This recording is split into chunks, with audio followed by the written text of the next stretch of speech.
दोस्तों आप देख रहे हैं आजा कहानी स्टोरी के साथ। तो दोस्तों चलते कहानी दोस्तों छलावा भूत की कहानी है। दोस्तों यह कहानी एक लड़के के एक छलावा भूत से हुए समाने के बारे में। एक दिन उसका समाना एक छलावे से होता है।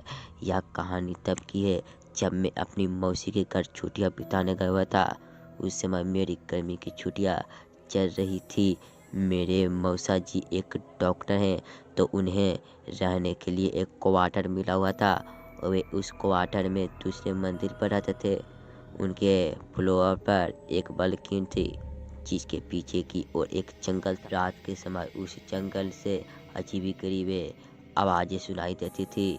ऐसे ही एक दिन की बात है जब हम सभी खाना खाकर रात में बालकनी में बैठे बात कर रहे थे कि तभी मेरी मौसी का लड़का हमसे कहने लगा कि किसी में भी इतना हिम्मत है कि वे रात के इस समय में इस जंगल के अंदर जाए। हम सभी हंसने लगे और उससे कहने लगे कि क्या फालतू की बात कर रहा है, भला कोई इस जंगल में इतनी रात में क्यों जाएंगे, कहीं कोई जंगली जानवर मिल गया तो समझ पक्की है। सब हंसने लगे।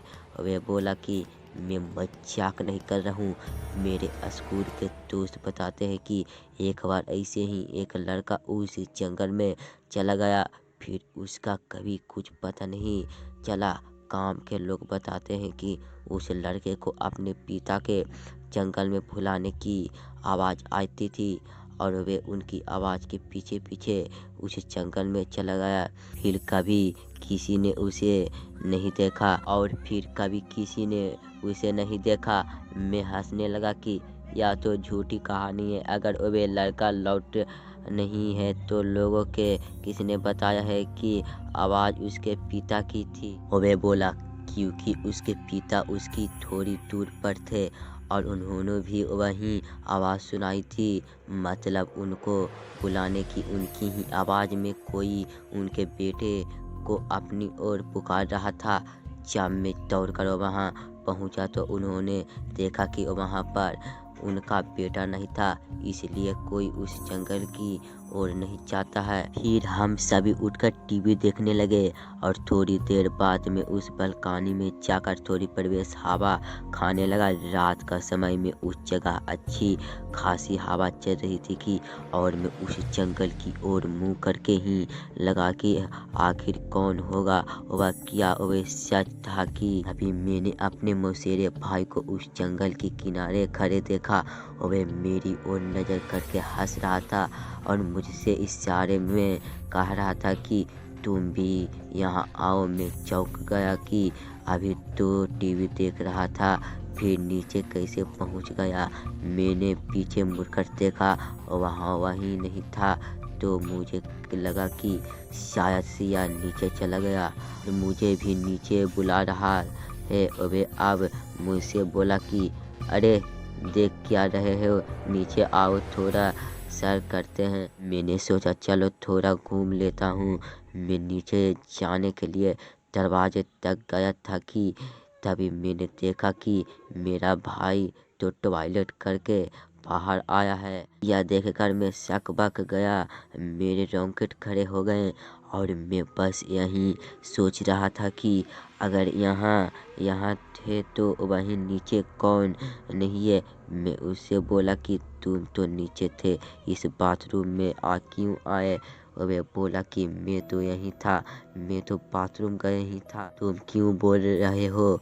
मैं उससे बोला कि मैंने अभी अभी तुम्हें उस जंगल के किनारे देखा था और तुम्हें तो मुझे बोला ही नहीं रहा था। वे बोला मजाक मत करो, तुम्हें क्या लगता है कि मैं डर जाऊंगा।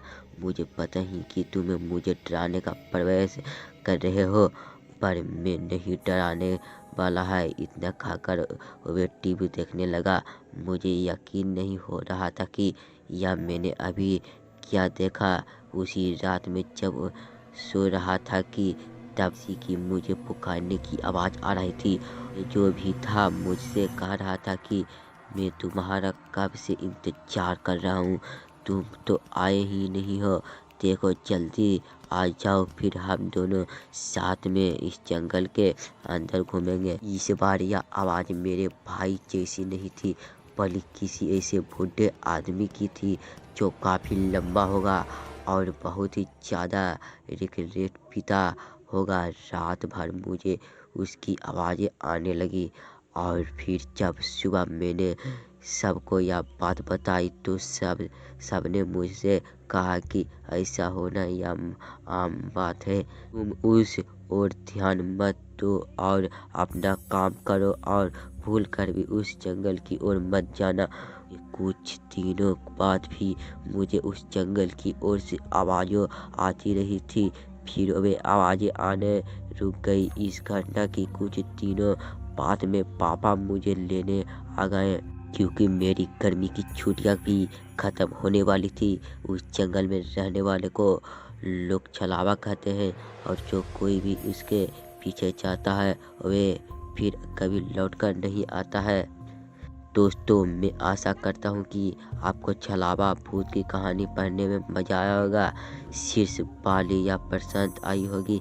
ऐसी और भी मैं सुनने के लिए हमारे ब्लॉग पर बने रहे।